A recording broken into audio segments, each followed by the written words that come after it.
Yes, yes, I. Love and blessings. Welcome, everybody, international family. Give thanks for being here. You know, this is the first day of I House of Rastafari program.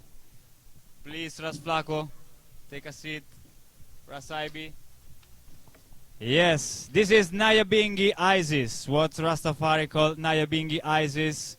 For maybe those amongst I that are not familiar, this is I sacred chanted. Is Rastafari sacred ceremonial chanting. Is I way to pray, to uplift our spirits, and to diffuse negativity and to extend, you know, a positive energy, uplifting energy, a creative energy to all creations, you know. Rastafari believe that when you chant, it's like you are praying twice.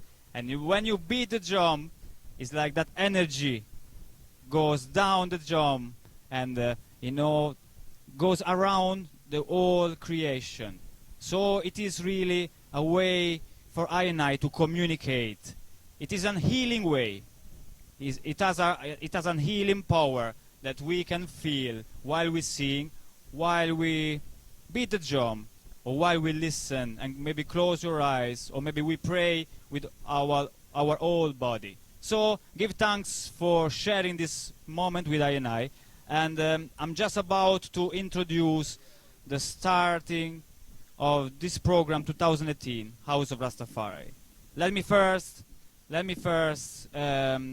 share with you all the joy of being here for our 15th anniversary. This is our birthday. You know, we are here as a House of Rastafari within Rototom Sunsplash since 15 years this year. So I want to share with you all the joy, the happiness, the pleasure, and the reverence for all of this, because without you all, this could not be possible, you know. So I want to extend my thanksgiving to the organizers, you know, to the whole family, international family that came to help, and obviously, you know, to all of you. One by one, they came here. I can see faces that I recognize through the ears, you know. So it is like a one big family. And it is not without meaning that we decided to name this edition 2018 Over Land and Sea. Our first chant, it was Over Land and Sea. It is an historical chant that talks about the spreading of Rastafari throughout the nations.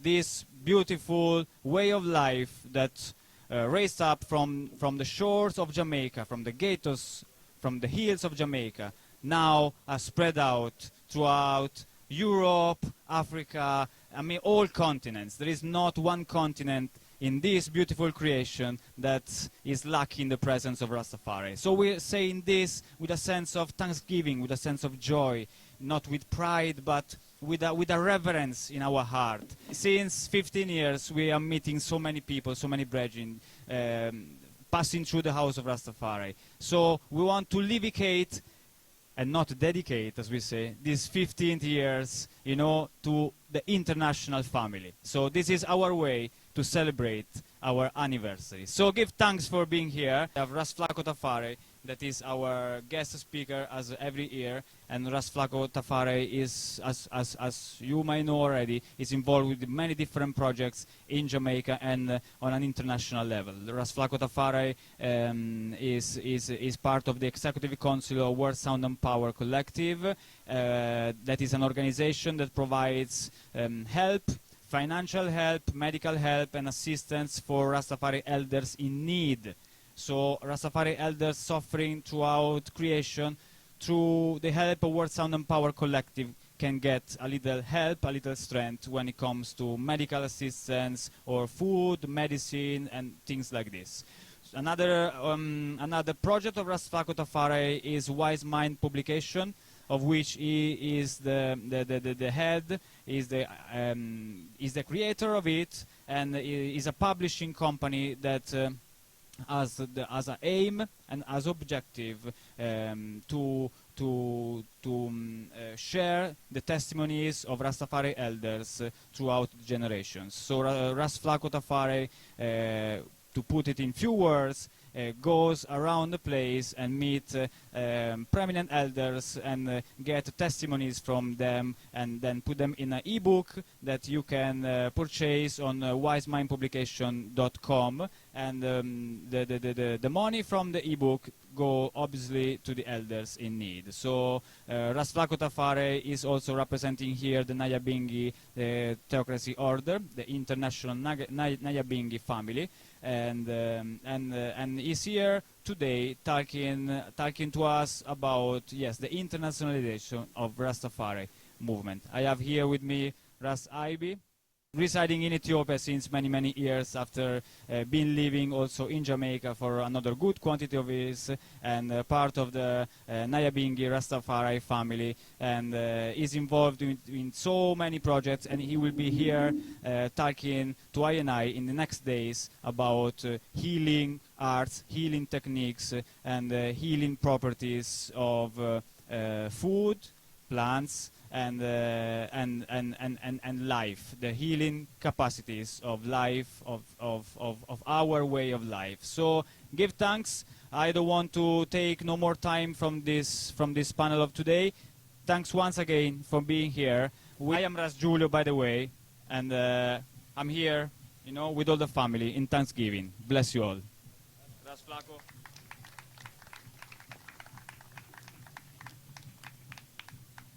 Yes, I. Greetings, blessings, and thanksgiving to everyone who is here. This is a time of sharing of Rastafari liberty. This is a time of reality of that time until this time. We are reasoning on Rastafari from the ancient time until this time. In the liberty of Rastafari, we have many what you call patriarchs and foundation of the faith. We could go as far as the 1920s, when we have ones like Bedward, we'll have Arthur Rogers, we'll have Fitzgerald Ballantyne, Royal Parchment Scroll. Then for those who are more familiar, we'll have Leonard Howell, Robert Hines, Joseph Nathaniel Hibbert, those ones that we really know, we are really familiar with. But the fact is that Leonard Howell and Archibald Dunkley, Robert Hines, were one in their concept and their conscience of Rastafari liberty. They had no discrepancies, although they stand on different platforms, right? They were advocates of the Black to Africa program. They saw redemption as repatriation. For Rastafari, it's twofold: reparations and repatriation. You have to reparate us first, then repatriate. But there is no Rastafari who will not speak of both in the same light and context, right? But there are three phases of the Rastafari movement. If you might not know, I'll just bring you up to date. The first phase is the main focus was the promoting of the concept of black God among the people. The image of God that was first presented was a bearded white father in the sky. Or I would say a white Jesus, right? A man with a cross. Pictures of black Christ circulated in streets, and very soon the black consciousness of us amongst one started to increase. The idea of a black God has been a part of Garvey movement. Garvey already explained, you have to see God in your own spectacles, so we could know that. But to Rastafari, God was more than that. God was not only black, was a physical being. So that when the early fathers rise, that was their first concept. Because Rastafari was resistance of what they came to see. The phase two, the first phase was in 1930 to 1940. Second phase, 1940, this was the phase of the second generation who entered the movement in 1940s. They revolt against the trend practice. When they came at 1940s, it was like a Pocomania, Mayal traditions, right? So the younger generation said, no, that's not us. That is your thing, right? They instituted a practice of being the hallmark of the movement. They brought about the dreadlock consciousness that we have now. Dreadlocks, not the Congo, not the Bongo. That was the youthfulness amongst Rastafari. They were not in tune with the Mayal, the Kumina, the Pokomena, that they came and see. Wherein that is African tradition, that is African redemption. But that's how the Rastafari developed until now. The third phase that we are now in is the reggae movement, the practice of Rastafari wearing dreadlocks. The sharing of the Rastafari, what you would call a livity, a way of life. Because in the early stage, you didn't have that. It was a revolutionary contest of the image of God, who God was. Then you have the ritual side of it, the drums. But out of that drum came the Nyah Binghi. So the philosophy, that is the stage that we are in. We are looking on 1980s until now. The reggae consciousness, the reggae culture, the dreadlocks Nyah Binghi, the warrior, herb smoking Rastafari, the Ital Rastafari. That is our experience now. So we are looking in that stage. But most would claim, most Rastafari today does not belong to a house or mansion. There is Rastafari. When I ask you, hey, where you belong to? Some will say Nyah Binghi, some will say Bobo Shanti, others will say, I'm just Rasta. For them, they see the divinity of His Majesty. It's not all of which that stage, but for most Rastafari, Haile Selassie is God in flesh, the divine being. See? So we are looking on the three phases until now. But let's look on Pinnacle now. Most people hear about Pinnacle, don't know what Pinnacle is like, right? So 1940, 17th of November 1932, Leonard Howell returned to Jamaica over 20 years. Leonard Howell was harassed and driven by colonial authorities. May 1940, on behalf of the Ethiopian Salvation Society, he bought the Pinnacle Estate at Sligoville. Pinnacle is located above Spanish Town. It was the first free slave after emancipation, so Pinnacle is a totally free village, right? But at Pinnacle, you have the African retention. You have the East Indians who brought in ganja, Cali, because it was not the Africans who brought in ganja to Jamaica, it was the East Indians. That time, for those who are within my age group who know what Cali weed, you didn't have the skunk and the sativa and the indica. It was just, hey, give me a jar of Cali. Basically that was that. So, but you have, at Pinnacle, you have Congo-derived drummings mixed with African drumming. You have the Indian retentions also. But Pinnacle was not really a fertile land. It was really rocks and things. But the economy of Pinnacle was ganja. Man will plant ganja at Pinnacle and sell it wholesale. You see from when ganja is there until now you have medical marijuana. It's not now, You're talking about from 1940s. When ganja was the economy of Rastaman. See? That was the economy of Pinnacle. But Pinnacle itself was a self-sufficient community. They grow their own food. They make their own shoes. They plant enough crops and sell to Kingston's. Pinnacle was a community by itself. But one thing though, you know about ancient Bongo water. Nyah Binghi picture. Bongo water was not in favor of what was going on in Pinnacle. Because Pinnacle was playing Kumina, Pinnacle was playing Mayal, Pinnacle was playing a different jump school. Pinnacle was using people eating goat, eating flesh. That's what they used to. Indians like goats and stuff like that. So, no, Water had a talk with Howell. Say, Howell, I don't know, I don't like what you're doing, You need to step up, you need to change stuff. How many years younger was Water to Howell? Much younger? 15 years there, 10, 15 years thereabout. But Howell, Rastafari always visit Pinnacle. But remember, you still have to give Howell the credit to bring it to that stage wherein you have a community, a culture, wherein you have a black identity now. Because what moved Water, is the black identity of the God concept, the God in man, God in flesh. That's how we saw. So Water says, I will create the Nyah Binghi order.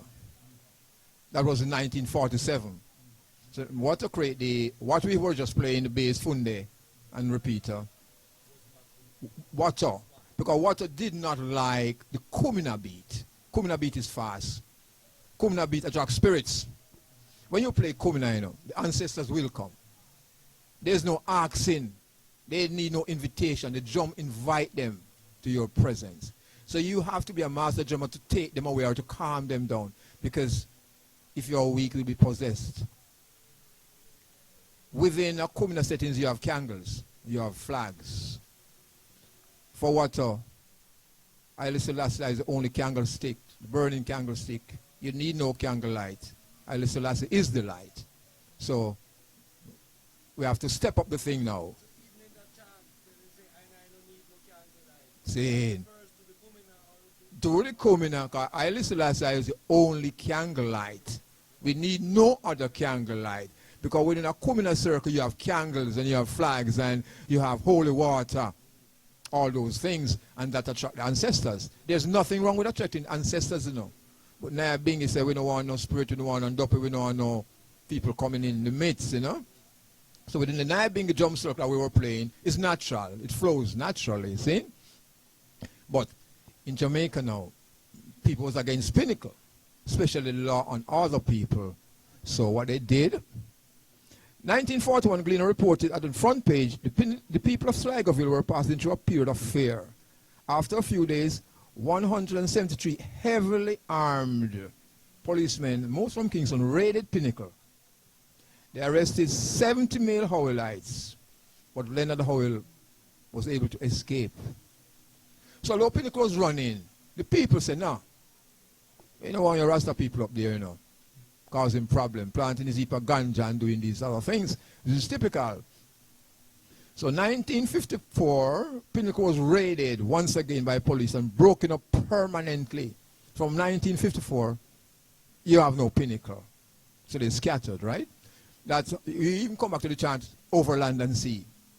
You have a nice base. But Rasta is knowing, no. Rasta says Babylon, you're wicked, Babylon, you're evil. So there's nothing can happen to Rasta that they don't know already.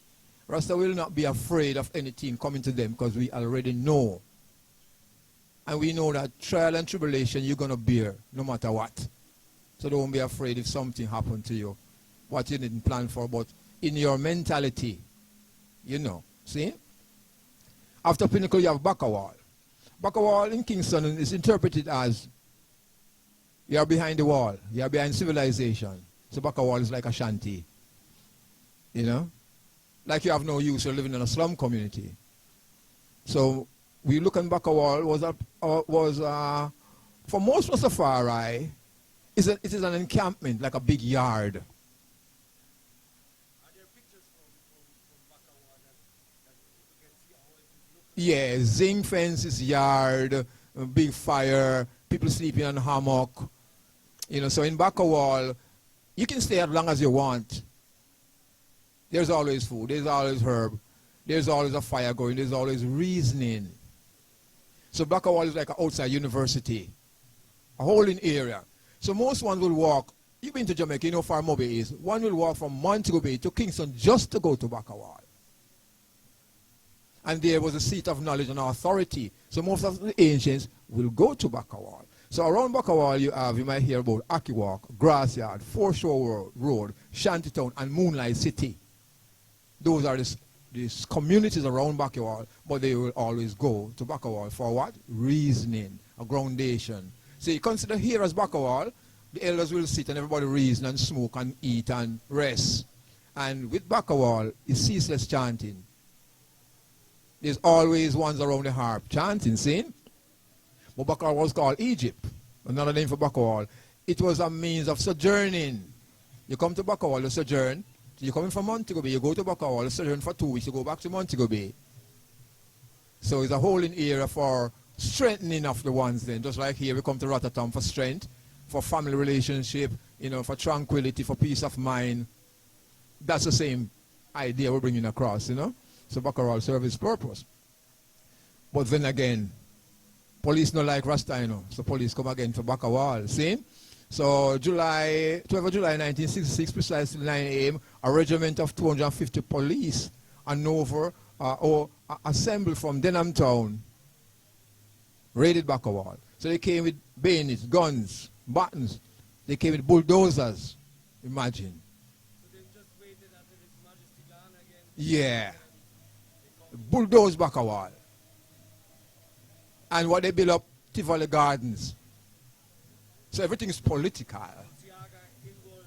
Yeah, bulldoze Bakawal. Because Mama Fire will tell, remind me that when she was a child, a baby, she heard these bulldozers running, big engines coming, and her parents could just grab her out of the bed.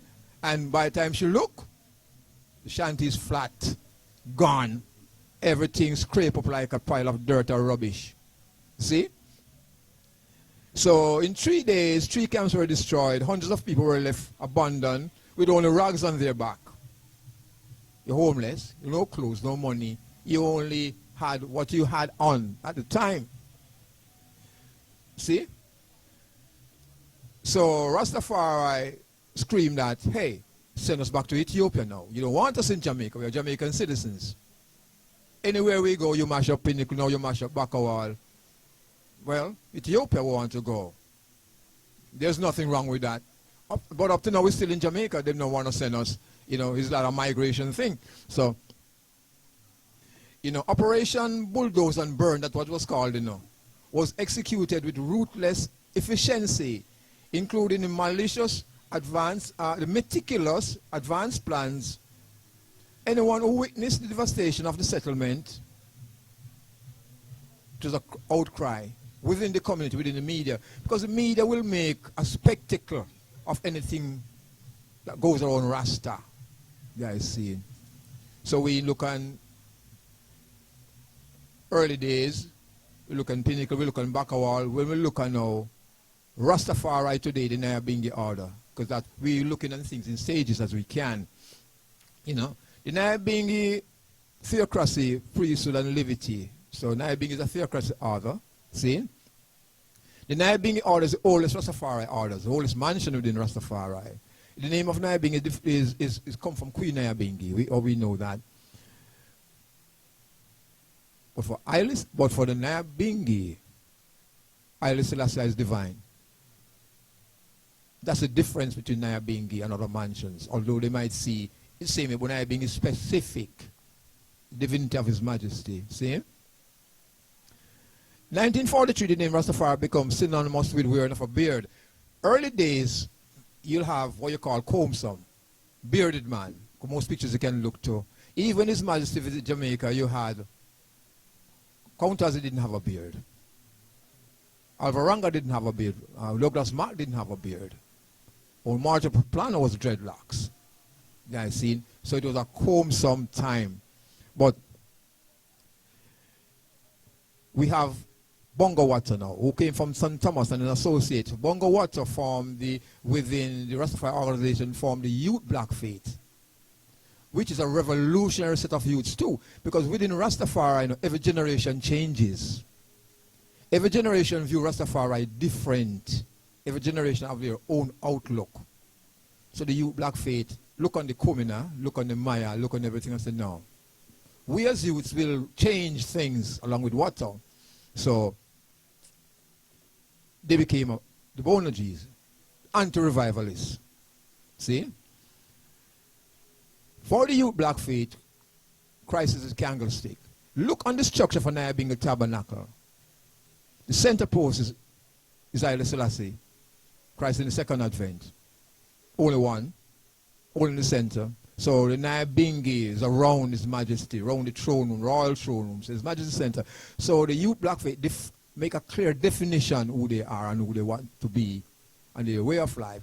There was a problem now with the division of the house of dreadlocks, which is Youth Black Faith, or the house of Bonagis, and the house of comb-some, the ones who comb. So, and then there's a matter of food culture now. Some were eating fish, some were eating flesh. Nyah Binghi said we ital. Youth Black Faith said no. Ital thing we're doing now. Take off the flesh, take off the meat, take off that. So the Youth Black Faith increased. The Youth Black Faith created what you call an administration. They remember saying in a communal structure, you know, you have what you'll call a chaplain, one who minister. Youth Black Faith come with administration, we'll call a tableman. They came with administration. Ganja was the heart of Youth Black Faith. See? So ganja and dreadlocks became the hallmark of that tradition that we have today still, right? So we can see After the destruction of Baka Wall, things changed until now. We still have changes. See? So, Rastafari also scrambled to find alternative ways of survival, even now. Even now we can see how society have accepted Rastafari ways of life. Rastafari lifestyle, from ital to vegetarian, vegan, from ganja to medical marijuana. So for Rastafari, his words taking unto himself flesh, but how much of those words that we speak, we put money to? How much of those words that we speak take on flesh that benefit others and not ourselves? That's the dilemma with Rastafari, you know. We know that the food is poison. We say, plant your own food, eat of your own vineyard, don't eat those foods. We say water is chlorinated, drink water from the spring. But the multinational corporations make it into business. We still have to buy from them. So you see, that's it. But we're looking at the Nyah Binghi now of a special a structure on its own. For the Nyah Binghi, the high points is the divinity of His Majesty. The full balance of Haile Selassie and Empress Menen. So there are high points of the Nyah Binghi that we stand clearly on. For everyone who say Nyah Binghi, I think that's a standard that we all accept. The Nyah Binghi, some people might not like it. Nyah Binghi chant death to black and white down pressers. Nyah Binghi is non-partial. Nyah Binghi don't have no partiality in judgment. Judgment for all. If you're wrong, you're wrong. If you're right, you're right. No matter what color code, no matter where you come from, you're wrong if you're right. So a Nyah Binghi man will say things to you, might take an offense, but you speak with a clear conscience. And each one who say Nyah Binghi should do the same. For Nyah Binghi, ganja is a sacrament. We just explain to how Rastafari have gone to different stages. To Rastafari have a timeline. Rastafari have their ways of doing things now. For Rastafari, for Nyah Binghi, so religion of Nyah Binghi is ital. One at a time, in the tradition, you have one you call birdites. Him just eat what the bird eat. Or you'd say, him is ital, him is above ital. So him just eat what the sun ripe. Him not eat cooked food. Him not wear, you'll have a brethren them who don't wear clothes. Him stay in the hills naked. You know, him become nature itself. See? So man and man going through those stages also to become this stage. So Nyah Binghi man, normally he's a dreadlocks man. That's a standard you could know, you know. You take the Nazarite vow. Although, in principle, man say Nazarite vow, but him still drink wine. Him still eat pumpkin. So when you look at the Nazarite vow in practicality, him not really obey that. But you can't tell him say him not Nazarite. No matter you try to tell him, say, oh, you drink wine and you eat pumpkin, say, no, man. Man a Nazarite, man have locks, and man a look upon dead body and you know saying. So you hold him upon that, you know. Nyah Binghi chants is of spirituality and revolution. All the chants that you hear, if you listen to them exactly, some will raise you to a level and some will calm you down. So within the Nyah Binghi, everything that we do it for a reason and a purpose. We don't just get up and chant, and we don't get up and eat ital, we don't get up and burn Babylon, because you have to burn Babylon saying, no, you go get through. But then, when you burn Babylon, you have to replace what Babylon set up for you now. You can't just burn down Babylon and go and like say, it's cool. No. So within the Nyah Binghi, you have to have a structure, right? So, we'll have, remember again, the Nyah Binghi of their own harps now from Bongo Wato. So Nyah Binghi, anywhere you go to Nyah Binghi, you'll always see the three same harps. You might see more bass. You might see more, what you call, all the harps, you know, are kete. What we call the little one, the repeater, which is the kete drum, but the three harps are a kete. You'll see the bass. So anywhere you go, man chanting Nyah Binghi, you'll always see the three harps. You might see more than one bass, more than one funde, more than one kete, but they're all the same complement. Because you might have more than one man chanting on the harps. And all of us will chant the same songs. And we don't play in competition. We don't play in rivalry. You know, man is chanting, we make him chant. Man is playing lead, make him play. It means the fun, they just keep the rhythm and the bass and the heartbeat. Bassman is always there. So no man across the next man order by playing harp. So it's that discipline within the Nyah Binghi. But let us look on Nyah Binghi is a priesthood order same way, because Nyah Binghi have his own principles, his own administration. So Nyah Binghi is run a priesthood order. So the first priest of the Nyah Binghi was Bongo Puro, born 1907. Bongo Puro started up Rastafari in the mid-40s in Trenchtown. But Bongo Puro was the man same way, come through the Kumina tradition, Mayal tradition the same way. See, in 1970, the Nyah Binghi, first of all, you have the Judah Coptic Assembly of Elders. That was before the Nyah Binghi. Nyah Binghi just not came about just like that, you know. Nyah Binghi, every organization goes through transition and changes. So Nyah Binghi, you have the Judah Coptic Assembly of Elders, see? But there was a dispute amongst man and man. So they went to Bob Marley Beach at Bull Bay, and then that's how the Nyah Binghi order was created. But you see that? So Bongo Puro was the one who says that, who come up with the name Haile Selassie Theocratic Government. Ancient Bongo Puro first priest. See? That was in 1974.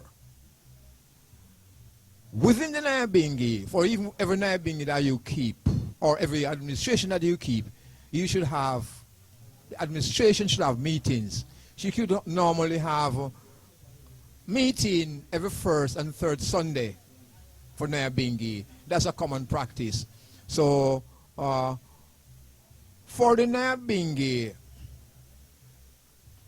the ancients are the administrators and the chanters are the church. So Nyah Binghi is church and state in its own self, right? So let us look on Nyah Binghi calendar days now. So Nyah Binghi have 7th of January, Ethiopian Christmas, 1st of May, Battle of Ottawa, 5th of May, Ethiopian Patriot Day, 25th of May, African Liberation Day, 25th of March, Empress Menin Earth Day, 21st of April, Haile Selassie visit to Jamaica, 16th of June, Leonard Oil Earth Day, 25th of July, Haile Selassie Earth Day, 1st of August, Emancipation Day, 17th of August, Marcus Garvey Earth Day, 11th of September, Ethiopian New Year.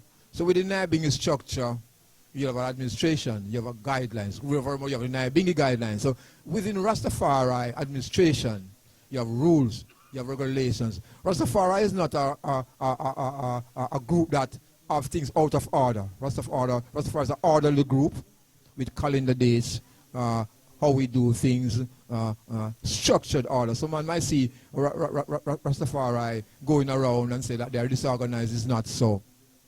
The more you learn about Rastafari, you know how structured Rastafari is. You know how intelligent Rastafari can go about their business. You know more technical Rastafari can be in administration, right? So those that we can look at, and we could have a little discussion over what we have said and see if we can ask some questions, see if we can learn more. Rastafari. Anyone who's sitting here who have any questions so far, or you want to bring up a subject closer, want us to get closer into something, please. Yes, Aya. Ras George.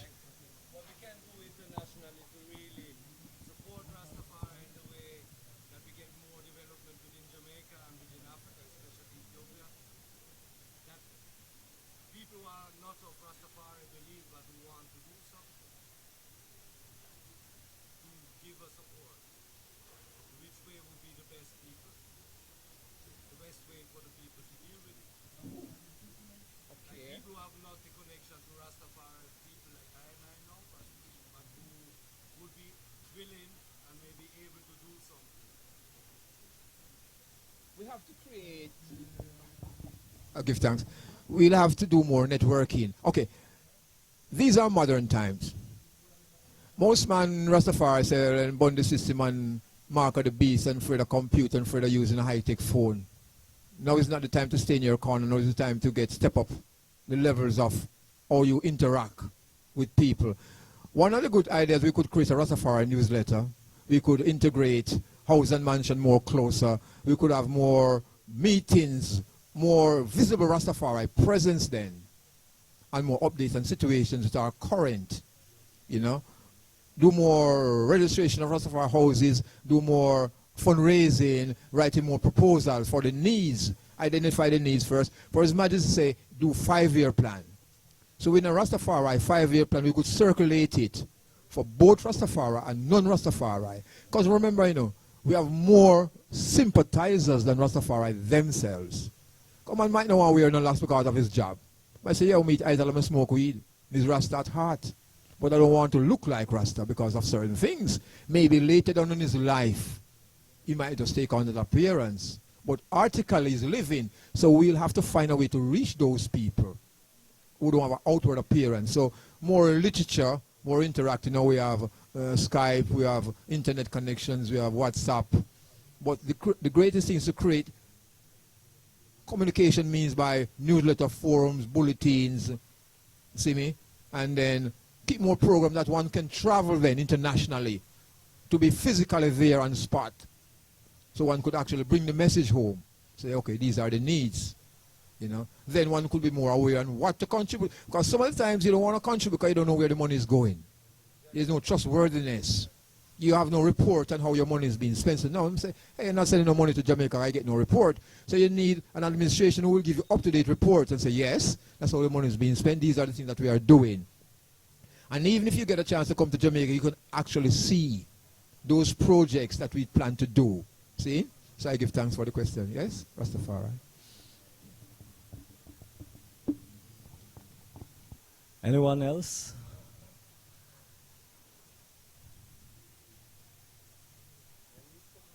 All right, or I will bring forward some things there, because we're living in a time of communication, right? And there's a lot of things happening. So, for instance, there I was saying, how can man get to know what is happening in Africa? Obviously, we must seek out, you know, and I think it's every Rastaman and every conscious person in the world have to involve in Africa affairs, you know, and it don't mean everyone have to go at one time, you know, but if you're not planning yourself to move to Africa, at least involve with somebody who have a conscious project, you know, and in that way, because we know every mikkel meka mokkel, you know, and whatever we can do a lot of things, you know, but unity is strength, we know that. So Africa also is on a course of uniting the various mentions in Africa. We had the first meeting last year in November in Africa, first Rastafari Continental Council meeting, you know, all Africa Rastafari gathering in Shashimane.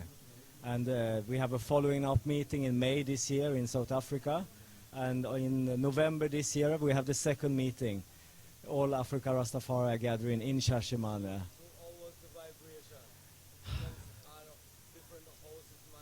Ras, I can talk from now to Judgment Day about just those days. It was wonderful. It was really wonderful, you know. All houses, everybody we pooled resources, you know. So I think the unification of Rastafari rather take place in Africa than in Jamaica? Well, you see, we always hear say the tables are turning. Well, we're living in a time where tables are really turning, you know. So we used to be the third world. We used to be called the third world. It's actually coming number one. Africa is not the first world, you know. Yeah, everybody have to know that, you know. Africa is coming to be the first world, number one. And all these regions, they will be number 3 or even number 4. So the future is there, you know. So I think that everyone, whether you're Rasta or not, you know, from your conscious, involved in Africa affairs, involved in projects in Africa, involved with people who work. Travel like the sign, travel yourself to see a project where you trust to work with. Travel for yourself to see it, even if you're not moving to Africa, but travel there to see it. Because there happen so much positive things in Africa, and nothing, you are told nothing in the newspaper, or, yeah, that is not in the interest of those who print those things, yeah? Rastafari. Give thanks Ras Flako, give thanks Ras Ibi.